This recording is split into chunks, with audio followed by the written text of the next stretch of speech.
What's going on, everyone, and welcome back to another episode in the Montreal Expos expansion series. So we're here at the start of spring training.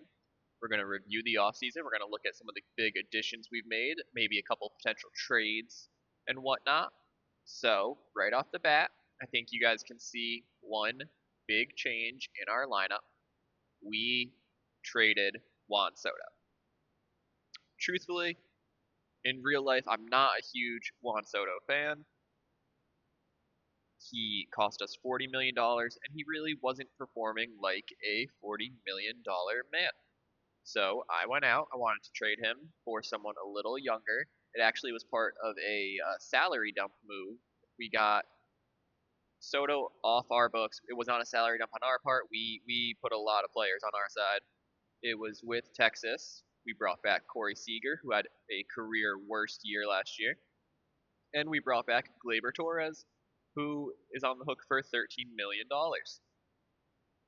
We also got Evan Carter.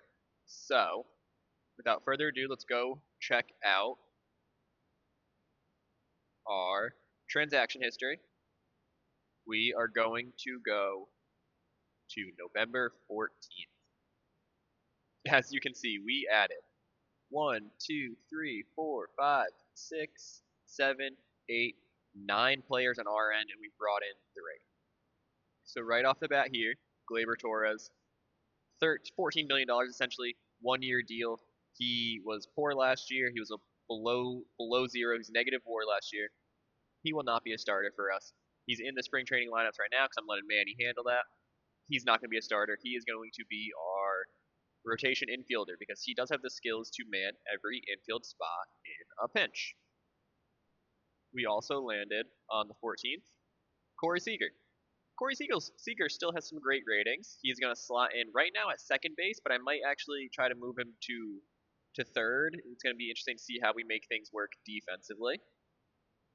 Coming off a year with a below 100 OPS plus, barely cracked 300 in the OBP, only 22 home runs, 0.8 WAR, nothing really special. Still on the hook for another 5 years at 30 plus million. We took him in. Big Corey Seager fan. I'm happy to add him. I'm happy to give him some run. Hopefully he can get back to form. And then the diamond in the trade is Evan Carter, 23 years old. I believe 2 years of experience. He's a star. He was overshadowed in Texas by Wyatt Langford these first 2 seasons, but he is a fantastic defender. He's a Gold Glover in the corner outfield, and he can man center if we need. He has amazing contact. He has amazing gap power. He can hit the ball out. He can go for 20 to 30 home runs a year, and he's a fantastic eye, along with also being fast. I'm really excited to add him to the team with Ellie De La Cruz and Charlie Condon. That gives me 3 players, all under the age of 25, I believe, that are superstars. We should be really good this year, at least at the plate. Hopefully the pitching staff can match it. Couple other things that we did. Let's come on over to the manager's office. Draft lottery came in. We jumped from 7 to 1. I am thrilled about that. We're going to keep building the farm system. Hopefully get another player who can be future MLB star for us. We did sign Dylan Cease. Big free agent signing. Not expensive at all. No one fought us for him. $8 million, $9 million, $10 million. Easy deal. He is going to be our ace. Barring any sort of unforeseen circumstances, he's going to be our opening day starter. Really excited to see him get to work. Here's what he looks like right now. Hopeful that he can crack 200 Ks. Hopefully that he can stay healthy. Hopefully that the extreme fly ball tendency will not hurt us in a hitter's ballpark. We brought in Spencer Howard, pretty cheap, 1.7 million. Spencer Howard's a great pitcher. He is going to be a reliever to start the year, I think, but he could factor into the rotation, especially if he's pitching well and someone else isn't. And let's come back over here. I wanted to include this. Takuzo Wada is a Philly. Hall of Fame results. Ichiro was the only induction. I don't know how you don't induct Cece Sabathia. I don't know how you don't induct Carlos Beltran. I'd even say Andrew Jones. A-Rod and Manny I at least understand from an OOTP perspective. they are programmed to get fewer votes because of their PED history. So unfortunately, Manny does not make it in, but King Felix stays alive. Bobby stays alive, but he's not going to get in. Roland stays alive, he's not going to get in. Kemp and Hamels, I doubt it. Pettit's not. Vizquel's not. Burley's not. A lot of guys fell off too. And then we did actually bring in Cody Bellinger as well. He's still got the torn ACL for 6 more weeks. I'm thinking 4.5 million. We had like 45 million, 40 million to spend. If he makes the team, awesome. If he doesn't, I cut him. I eat it. Not a big risk, but it's a big reward because he can man the outfield spots for us. He's still got a decent bat, and he can be a contributor. So let's pop on over back to my transaction history. We're just going to take a couple more looks. Things I have done since. We did lose Mountcastle in the Rule 5. We did pick up Dylan O'Ray in the Rule 5, though. Young infielder, middle infielder, great eye, decent contact, doesn't hit for power, blazing fast. He's a captain. He's got a chance to make this team. He's tiny, 5'7", 160, but he's got a chance to make this team. I'll be happy if we can find a spot for him. We brought in Jack Flaherty on a minor league deal. He's going to come up for spring training. We got Mick Abel on waivers, a former top prospect. He's looking pretty washed. I don't think he's going to make the team, but you never know with injuries and things that may happen between now and opening day. We did get Nishio as a minor leaguer. Could be a rotation outfielder in the future. Could be part of a trade package. Who knows at this point? Then just a couple minor league international signings. Luis Santana, Daniel Pacina, David Heredia, and Masano Sato. Masano Sato is definitely the gem of that group. Center fielder. Doesn't look too great defensively, but I mean, looks good enough. Looks like a corner outfielder. Theoretically, he could be a great hitter. So we'll hope that that comes to fruition. We brought in a couple minor league signings. None are really all that great. And now we're just going to take a look at what other teams have done. So you can see a couple guys still available. No one really crazy good. Lucas Giolito could be good. Von Biggio. A couple, contributors.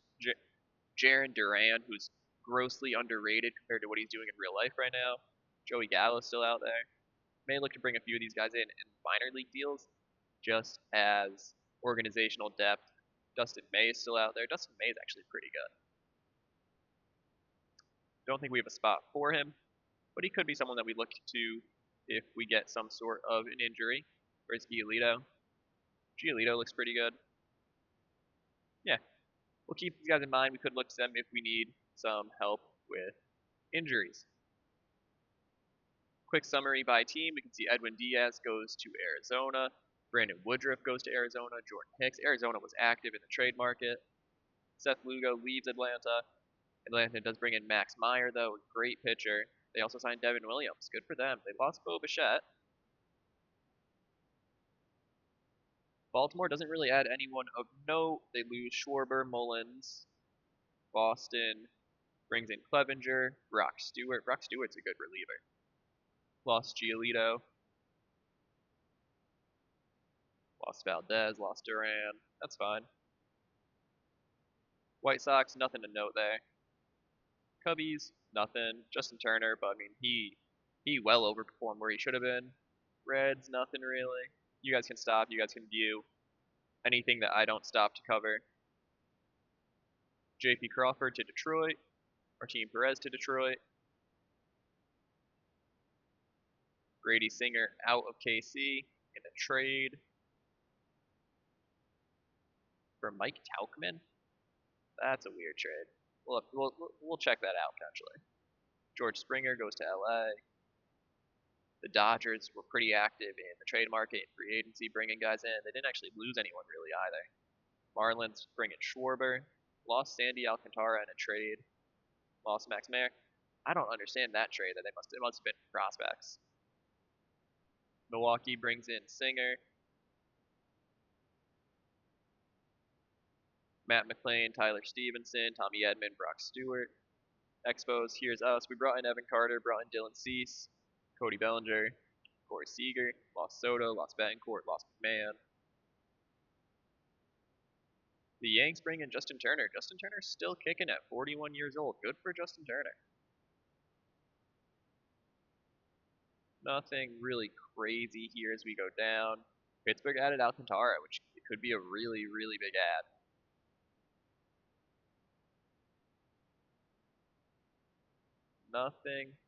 Nothing else really of note here. Seth Lugo. Juan Soto to Texas. Wade Miley to Texas. Marcus Stroman goes back to Toronto. Good for Stroman. Going to end his career in Toronto. And Utah. Utah makes some moves there. Nothing crazy, but Ryan O'Hearn, Chris Paddock. And Washington brings in Tommy Edman. So, let's take a look at what the preseason predictions are for right now, because why not?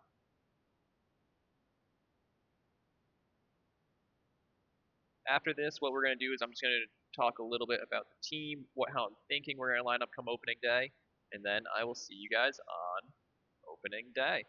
So let's take a look as this finishes loading here. We're projected to win the division right now. Of course, this has spring training rosters, so it's not totally accurate because you got a lot of guys that won't be on the teams, kind of weighing them down. But Ellie's in the projections, Carter's in the projections, no pitchers. Come down here. Acuna, Chorio, Jordan Walker, Corbin Carroll. Excited to see how this works. Okay, so let's take a look at the team here. So, Cease is going to be our ace. Barring injury, he's our number one. Pepiot, who's been our number one for the last 2 years, he's going to be number two. Once again, he has performed admirably for us, especially when we have not been a great team. Right now, Palencia has the number 3 spot based on how he performed for us last year. He is the big question mark in my opinion. He's more of a reliever than he is a starter, but he killed it for us last year, so we're going to hope he can carry that momentum to this year. Kumar Rocker is coming in at our number 4. Kumar Rocker should be a great pitcher. These stats are someone who can touch 200 Ks, someone who can have an ERA down to that low 4s, high 3s. So hopefully he can find it, put it together. It's really a make or break year for him. He struggled last year. He struggled in AAA in 2024. I hope he can put it together. He was better at the end of last year. We're not going to get rid of him if he struggles, but I'm going to lose a lot of faith if he can't be at least serviceable, at least decent. Jack Leiter, same deal. I'm a little more lenient with him, even though the terrible play in 2024. He was a better starter for us than Rocker was. His ratings are a little lower, so I'm not as confident in what he should be able to do. I would love if he could be an innings eater for us, though. He's got great stamina, great PA, batting average on ball and play, and some great stuff. So, I mean, really, he should be a serviceable pitcher who can help us eat innings. Keyshawn Askew is someone who I was actually looking at in the Rule 5. We didn't take him. Then he got released, so we brought him up. He's going to be in AAA to start the season, but pretty good pitcher. Could be serviceable in an injury situation. Puck's the closer. Ferguson's the stopper. Soriano's the setup guy. We got Luis Gill. We got Spencer Howard, who I covered earlier. Clevenger and Andrews, they're all going to be great. Sheffield's just up here for some fun. Solid pitcher of OOTP past. Flaherty's up here. Cabrera, Abel, and Flaherty are all I don't think going to be on the opening day roster to start. If I had to pick one that will be, it's going to be Flaherty. Really good pitcher. He's probably going to be the first guy that we call up when we have an injury. Kyle Nicholas, who I'm not really super sold on, coming off a rotator cuff tear for us last year. Great stuff, not great control. He was never really pitched for us because he got hurt in spring training. So we'll see what he can do. That is going to wrap up this episode. When I check in with you guys next time, it'll be opening day, and we will play through opening day.